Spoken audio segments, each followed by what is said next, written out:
Good afternoon guys. Meron tayong na pulot na Bose active amplifier. Yan, kasama na yung niya. Dalawang speaker na sira na. Iyon napabayaan. Tingnan ko kung pwede pa tayo restore. Iyon ano lang siya, 6 inches. Ayan ang dalawa. Ito yung laman. Ito na yung pinaka power amp. Yan sana buo pa. Yeah, sobrang bigat. Ang laki ng niya. Yan 220 output ng speaker. Yan ang bigat. Ay. Uy, basa man. Basa yung likod. Uy, hinos ko yung likod dito, yung pinaka niya. Saran butin lang, hindi nabasa yung yung main amplifier. Nakataob lang siya. Yan basa. Tapos ngayon bubuksan ko yung niya, pag hihiwalayin ko. Yan, abang-abang guys, kukuha lang ako ng Philip. Yan titingnan ko ang tigas.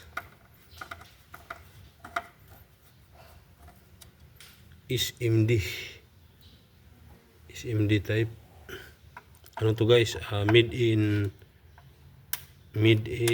Ireland. Imported. Oops. Imported. Ito lang yun. Ito yung lock nya. Clip sa gilid. Yan, pakita ko lang sa inyo pag natanggal na. Ito na guys, tangtang na yung isang ribbon wire. Ito kaya. Ayan, tanggal na yan.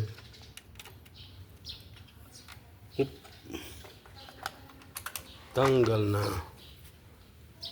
Ang kabila, ang obligado tanggalin dito. Tanggalin ko muna. Ito yung pinaka power supply niya guys. Sobrang laki ng transformer. EI transformer. Ito gusto ko paghiwalayin para malinis. Wala namang indikasyon na nabasa ang niya. Pero sobrang rupok ng mga balot. Yung insulator niya. Sus. Kaya obligado paghiwalayin para ma-check kung may 220 siya. Chinik ko na, hindi pala siya 110. Yun ito yung pinaka niya, main board ng input section, tone control. Yan.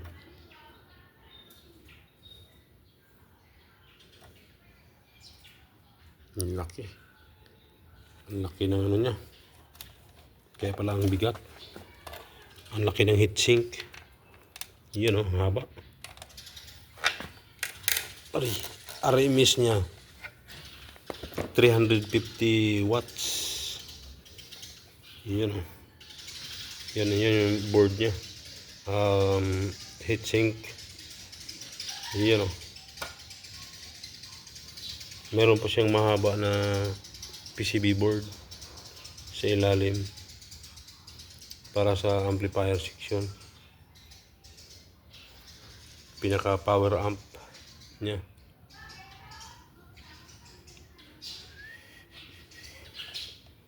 Nandyan sa loob yung ano niya, pinaka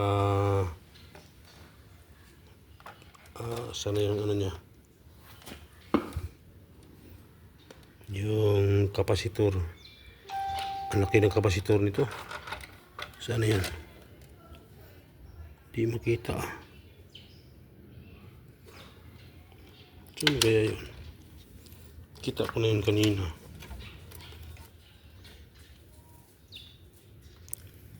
Yun, sa ilalim. Maganda sana mahimay. Yan guys. Hindi ko na lang pinilit pag baklas. Baka malalong masira. Ibalik ko na lang.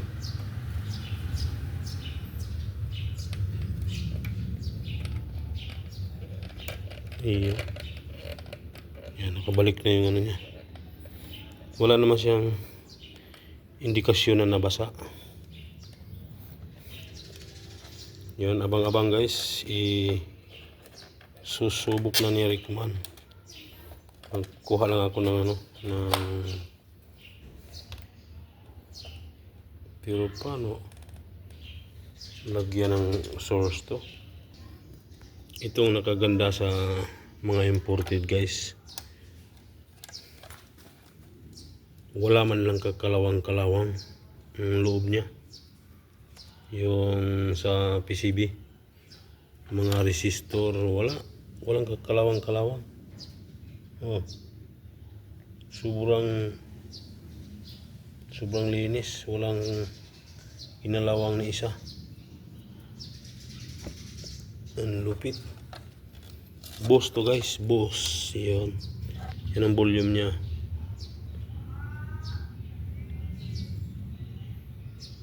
Di ko sure.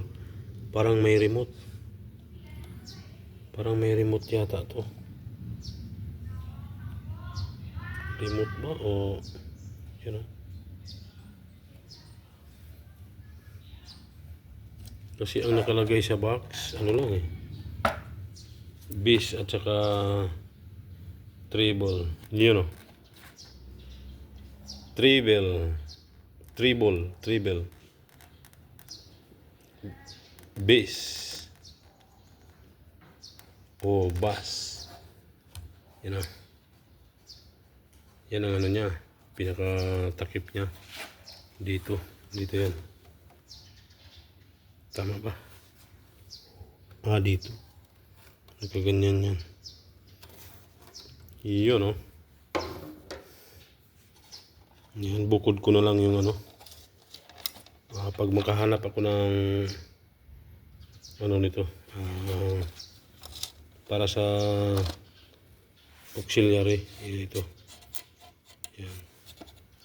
Ito naman, output ito. Yan. Rear speaker, surround. Yan, ito. Yan. Ito yung ano niya. Yan, surround. Right, left, front, right, center, left. Ayan, may center siya na isa. Ayan sa pinakagitna. Tapos yung front, right, left pa rin. Surround niya nasa likod. Input nga niya yung ano, yung bilog. Yan, yung bilog na yan. Asa man tayo pang ano niyan, pang saksak niyan. Maghahanap pa tayo. Agay, sobrang bigat. Yan, hanggang dito na lang guys, pasilip sa ano. Hindi ko na lang pinilit na ano, pira-pirasuhin siya. Mahirap na. Imbis na kondisyon, masira tuloy natin. Isa lang yung nabunot ko. Doon lang sa kabila. Naibalik ko na yan. Yan. Ano to? Made in Ireland. Yan, pakita ko yung ano niya. Ito yung pinaka ano niya, guys. Yan o. Boost powered Acoustimas 9 speaker system. Yan o. Ang wattage niya ay 350 watts max. Made in, engineered in USA. Manufactured in Ireland. Wow. Imported nga siya. 20 to 40 AC. Ayan guys, hanggang dito na lang ang pasilip sa ating napulot na powered Acoustimas speaker o active power amplifier. Yan. Meron siyang passive ang ano nito. Naka-separate ang bass. Yan, ang laki ng singawan guys. Ito yung ano niya. Ito yung pinaka air ventilation. Yan o. Pinaka speaker. Sana ma-repair pa yan. Yan guys, hanggang dito na lang pasilip sa ating subwoofer.